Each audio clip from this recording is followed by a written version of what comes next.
Before we jump into this episode, let me just tell you that you can get 30% off the BTS Academy if you use the bonus code WSOP 2023. But be quick, because they're only going to be offering this for a limited time. Again, that bonus code is WSOP 2023.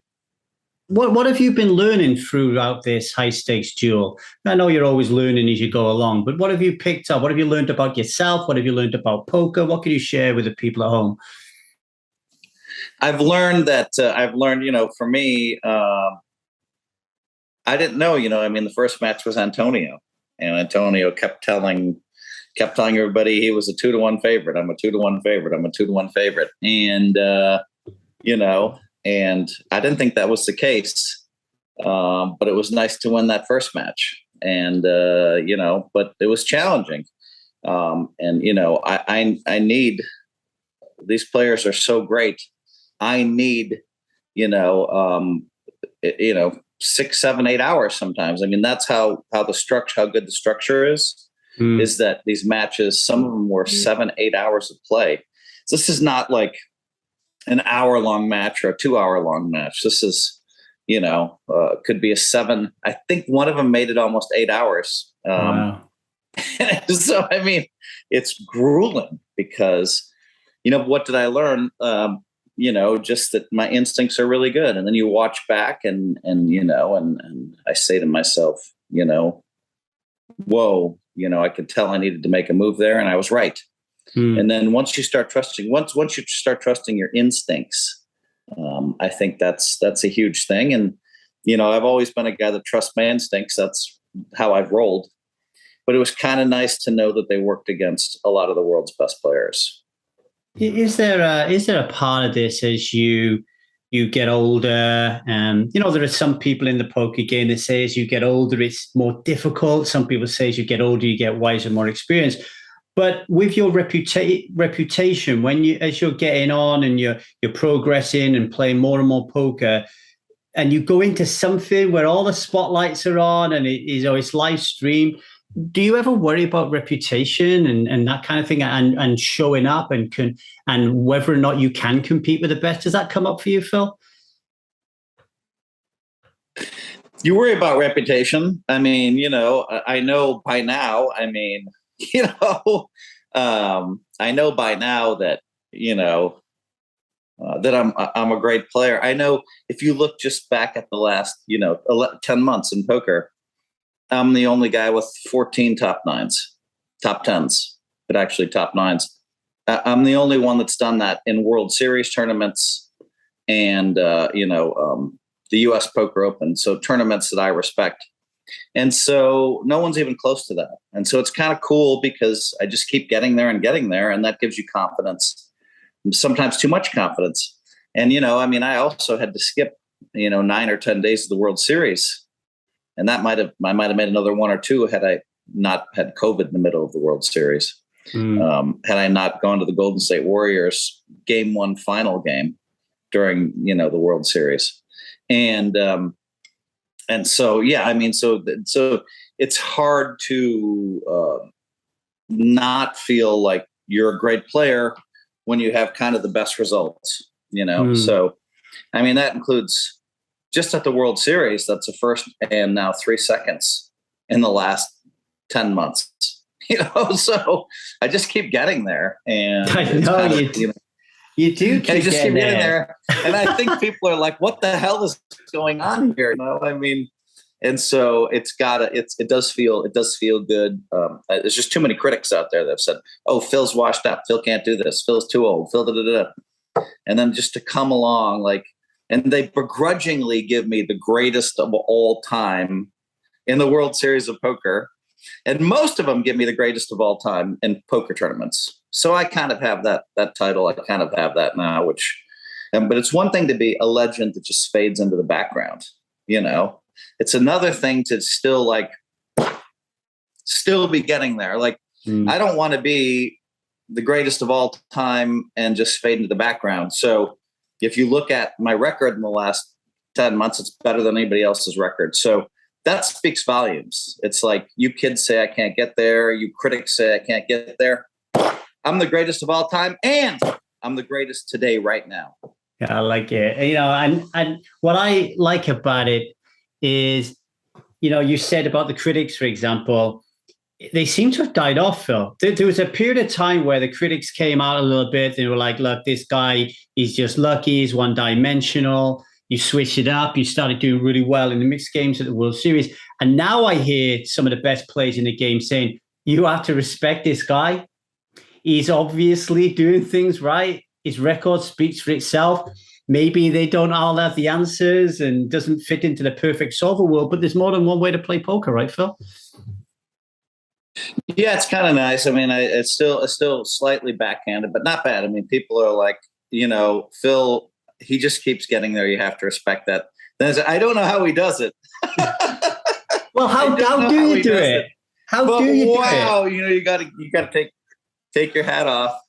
And I'm also aware that people watching this interview are going to say, "Oh, Phil's so cocky. He said he's the greatest of all time, and he said he's the greatest today." I'm just going based on what's happened, and I wonder how often I would have to brag if other people said that about me. That's the other frustrating thing for me is you know the poker world, and I know the poker world, and no one's out there talking about me being the greatest of all time, and no one's out there talking about how great I am today.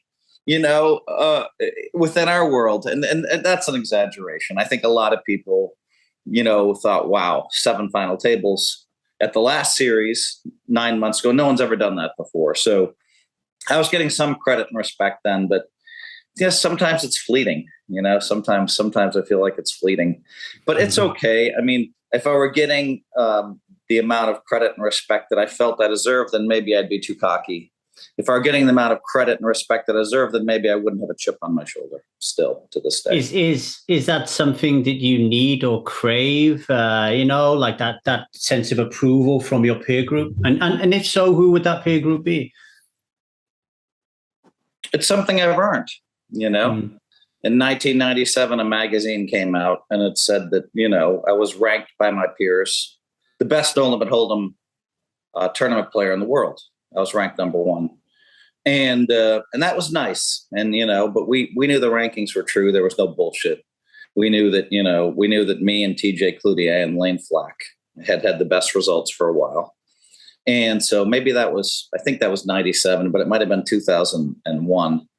And so that was pretty cool for me to get that kind of respect from my peers.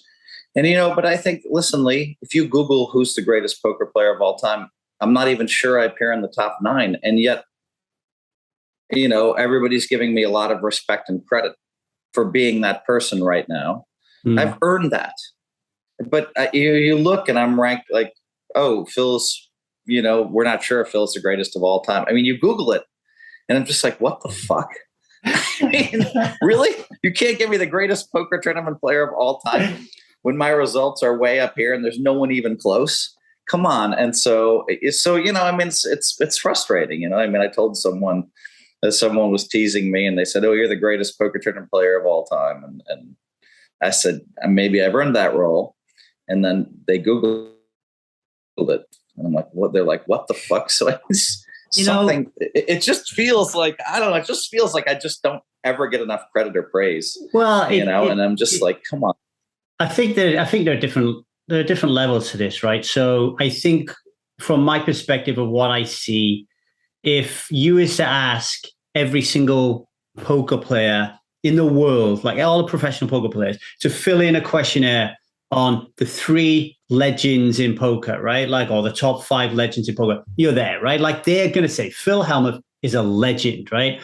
But I think when it comes to who is the best poker player, I think it depends what people are watching. So if people are watching the World Series of Poker, then your name's going to come up. If the people are watching like the European Poker Tours going on in Barcelona, right, or Triton or something, then because you're not there, they're not looking at that, right? So I think that's what happens. People are more likely to say, okay, who's the best player in the world? Well, Michael Adamo is, because he's smashing it at the moment in these high stakes games in Triton, and you're not playing in them because you don't have to play in them, right?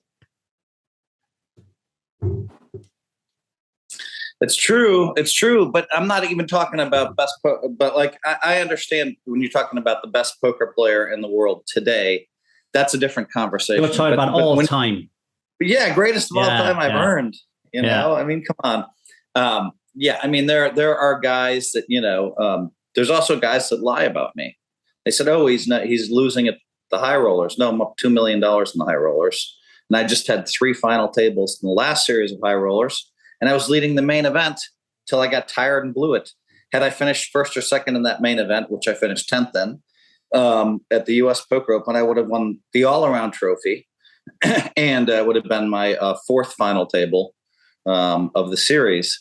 And so, Phil can't get there in the high rollers. Bullshit. I never played many, but I'm up 2 million playing him, and I just got there a few months ago. So, can't do that. Phil hasn't done well in the cash games. Bullshit. Everybody knows I've won since 2009. I've crushed the cash games, and since 2010 until the high stakes poker, where I only won a little bit, I won 24 out of 25 in televised cash games. No one had done that. No one's even close to that.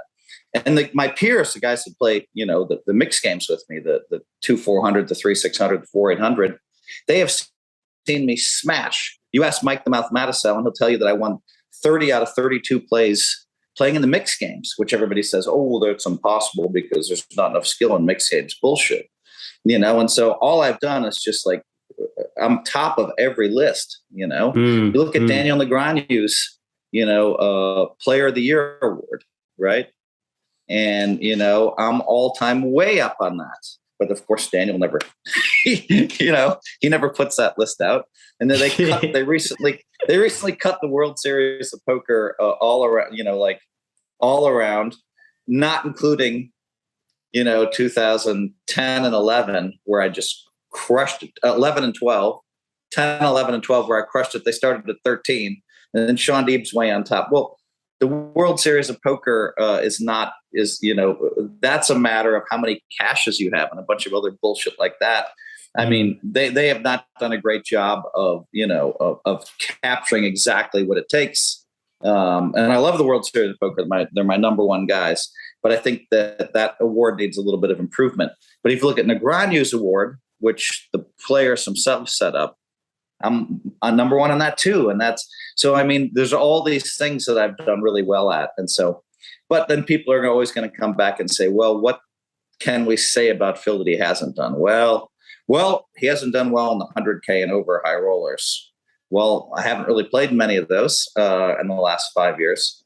And he hasn't done well in, you know, in the Guy Liberté's, the one drops. And then, wait a minute, he's the only guy that has 3 top 10s in the one drop. Oh, wait a minute, he only played in 40% of them. So just another check. But I think they want to focus on what I'm not good at. And so the critics are good at that. You know, we see that in politics. You know, we see whole news channels that are one side of the spectrum. And so if you're on the side of not giving Phil credit, then you start to slice, think, okay, what isn't he good at? Oh, wow, he's great. Oh, he hasn't done well here. Let's point that out and throw that out there.